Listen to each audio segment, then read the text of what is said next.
Que bom que os bons ventos os trouxeram novamente à continuação de nossas leituras. Então vamos lá.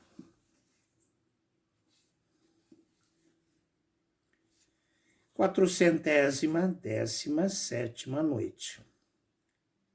Na hora acostumada, Dinazarda acordou sua irmã Sherazade para que continuasse a história da noite anterior, e assim ela o fez.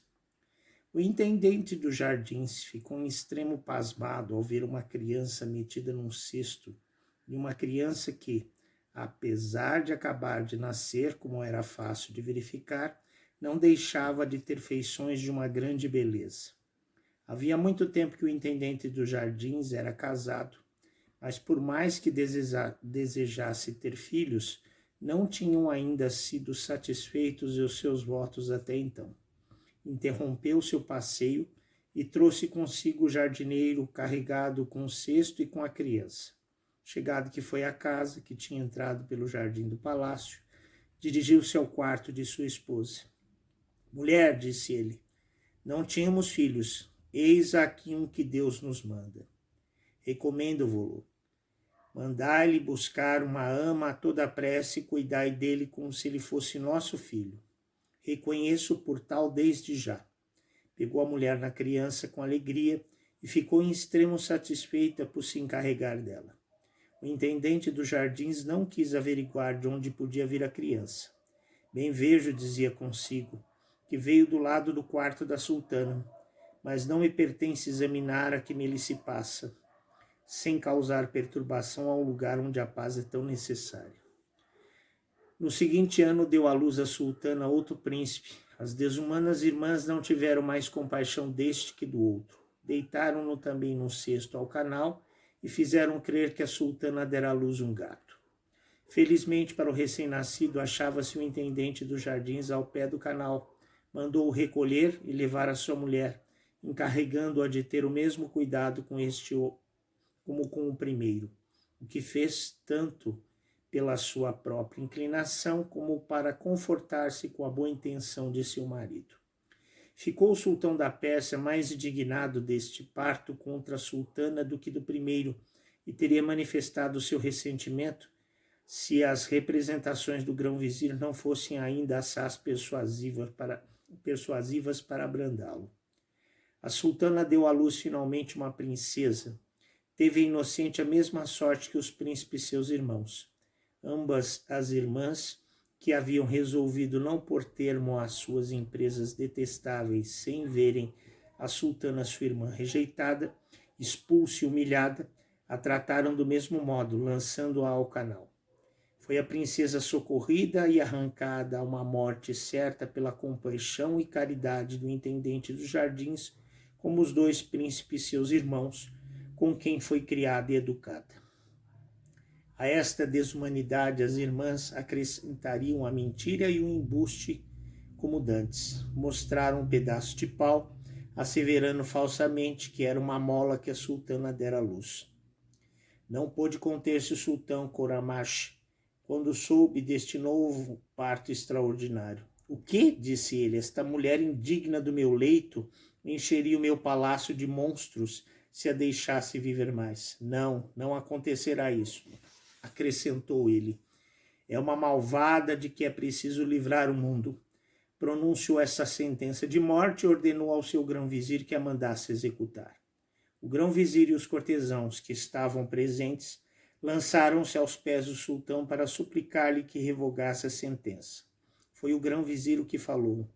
Senhor, disse ele, permita-me vossa majestade que lhe represente que as leis que condenam à morte foram somente estabelecidas para castigar os crimes. Os 3 partos da sultana, tão pouco esperados, não são crimes. Em que pode dizer-se que contribuiu para isso? A uma infinidade de outras mulheres sucede todos os dias o mesmo que lhe sucedeu a ela. São dignas de compaixão, mas não merecem ser castigadas. Pode vossa majestade abster-se de vê-la e deixá-la viver. O desgosto em que pesará o resto dos seus dias à vista da perda da sua companhia será para ela um suplício bastante grande. caiu em si o sultão da Pérsia e, como visse a injustiça que havia em condenar a sultana à morte por uns abortos, ainda que fossem verdadeiros como cria, que viva, pois, disse ele. Visto que é assim, concedo-lhe a vida, mas com uma condição que lhe fará desejar a morte mais de uma vez cada dia. Que lhe armem uma barraquinha de madeira à porta da principal mesquita com uma fresta sempre aberta, que a fechem nela com um vestido dos mais grosseiros e que cada muçulmano que for à mesquita fazer a sua oração, ao passar lhe guspa na cara. Se algum faltar a esta obrigação, quero que seja exposto ao mesmo castigo e que para que seja obedecido, a vós, vizir, ordeno que pela lá mandais guardas. O tom em que o sultão pronunciou esta última sentença tapou a boca do grão-vizir. Foi a barraquinha construída e acabada, e a sultana, na verdade digna de compaixão, foi nela encerrada como o sultão ordenara e exposta ignominiosamente às risadas e ao desprezo de todo o povo, tratamento todavia que não merecera e que suportou com uma constância que lhe granjeou a admiração e ao mesmo tempo a compaixão de todos os que julgavam das coisas mais ajuizadamente que o vulgo. Foram os 2 príncipes e a princesa criados e educados pelo intendente dos jardins e sua mulher com a ternura de pai e de mãe, ternura que aumentava à proporção que eles iam crescendo, pelos sinais de grandeza que se observavam tanto na princesa como nos príncipes, e principalmente pela beleza da princesa, que se desenvolvia de dia em dia, pela sua docilidade e pelas suas boas inclinações bem diversas dos 2 filhos de gente ordinária, e por um certo ar que não podia convir senão a príncipes e princesas. Para distinguir os 2 príncipes, segundo a ordem do seu nascimento, deram a primeiro o nome de Bahram e de Pervis ao segundo, nomes que tiveram uns antigos reis da Pérsia. A princesa deram o nome de Parizada, nome que tiveram também algumas rainhas e princesas. Estando os príncipes em idade competente, deu-lhes o intendente dos jardins o mestre para lhes ensinar a ler e escrever.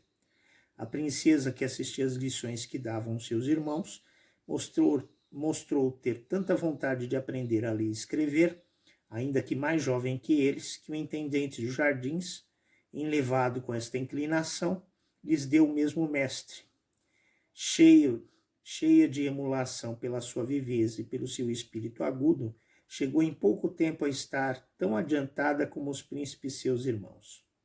Percebendo que já era dia, cessou Sherazade de falar nesse instante. Ó cruéis irmãs da sultana, que cheias de ciúme e desejo de vingança, castigaram sua irmã, roubando-lhes seus filhos e atirando-os ao canal. Mas felizmente o intendente dos jardins, o sultão da Pérsia, tomou-os como seus filhos e os criou. Será que este crime será descoberto? Que consequências advirão destas atitudes? Veremos na continuação dessa história amanhã. Aguardo todos vocês. Alabei.